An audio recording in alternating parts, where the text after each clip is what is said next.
Hello hi नमस्ते, मी आहे पूनम आणि welcome back to my channel. ते मी आज तुमच्याबरोबर होममेड सेरेलॅक कसं बनवायचं हे मी आज तुम्हाला दाखवणार आहे। तर इथं मी इंद्रायणी तांदूळ घेतलेला आहे, 1 बाउल घेतलेला आहे। त्याच्यानंतर इथं तूर डाळ घेतलेली आहे, मूग डाळ घेतले, उडद डाळ आहे, इथं जिरं, ओवा आहे आणि हे 6 बदाम घेतलेले आहेत। 5-6 बदाम आपण घेऊ शकतो।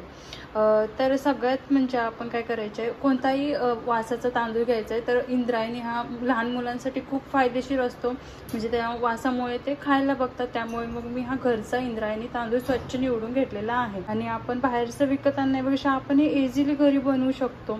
त्यामुळे मी नेहमी घरीच बनवते, बाहेरचं कोणतेही सेरेलॅक मी अजूनपर्यंत माझ्या बाळाला दिलेलं नाही आहे। तर होममेड सेरेलॅक बनवण्यासाठी हा इंद्रायणी तांदूळ मी 1 बाउल घेतला आहे, स्वच्छ निवडून घेतलेला आहे।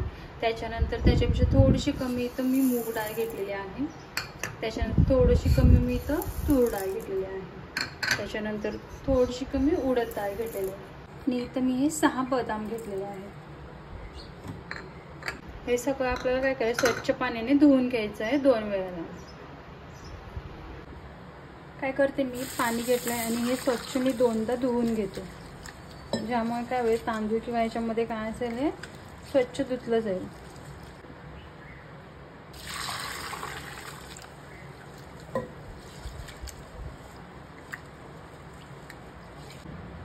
आता इथे हे स्वच्छ 2 ते 3 वेळा मी पाण्यामध्ये धुवून घेतलेला आहे। आता काय करायचं आहे, डाळी आणि तांदूळ स्वच्छ सगळे धुतलेले घरी आपल्या जे घरी काय करायचे, फॅनच्या खाली सुकवायचं आहे आपल्याला। तर एक स्वच्छ धुतलेलं कापड घ्यायचं, त्याच्यावर एक पसरवायचं आणि घरीचे सुकवून घ्यायचे, छान पसरून घ्यायचं पातळ करून। बाहेर आपण उन्हामध्ये वगैरे सुकत ठेवलं की टेरेसवर वगैरे काय होतं, माती किंवा मातीचा खडा वगैरे जाण्याची शक्यता असते, त्यामुळे आपण शक्यतो हे फॅनच्या खाली सुकवायचं। तर मी इथं पातळ असं पसरून घेते सगळं। आता इथं तांदूळ आणि डाळ हे सगळं मी घरी फॅनच्या खाली छान सुकवलेलं आहे। तर आता आपल्याला आहे मी भाजून घेते सगळं।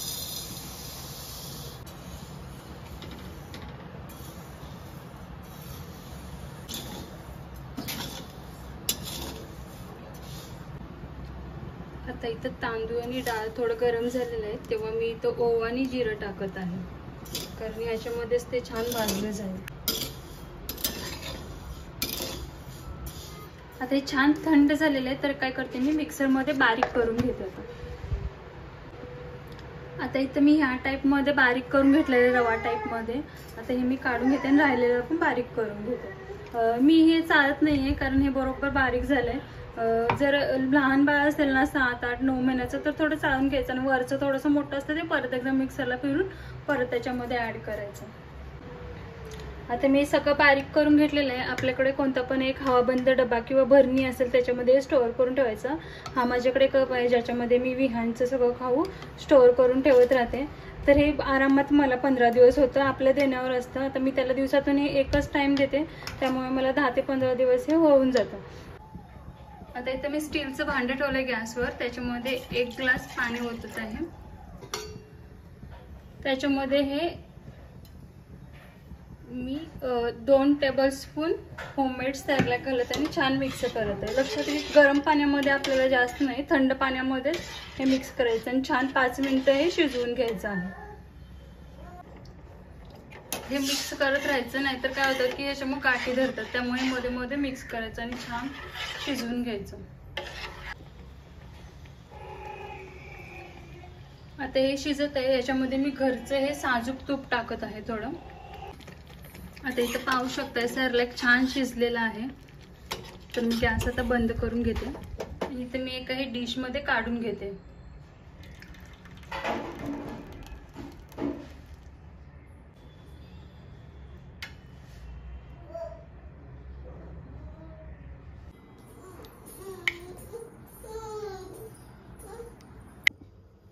आणि आता विहान इथं बसलेला आहे आणि नखरे करायला बघतो आणि खाऊ छान थंड झालेला आहे, तर मी त्याला आता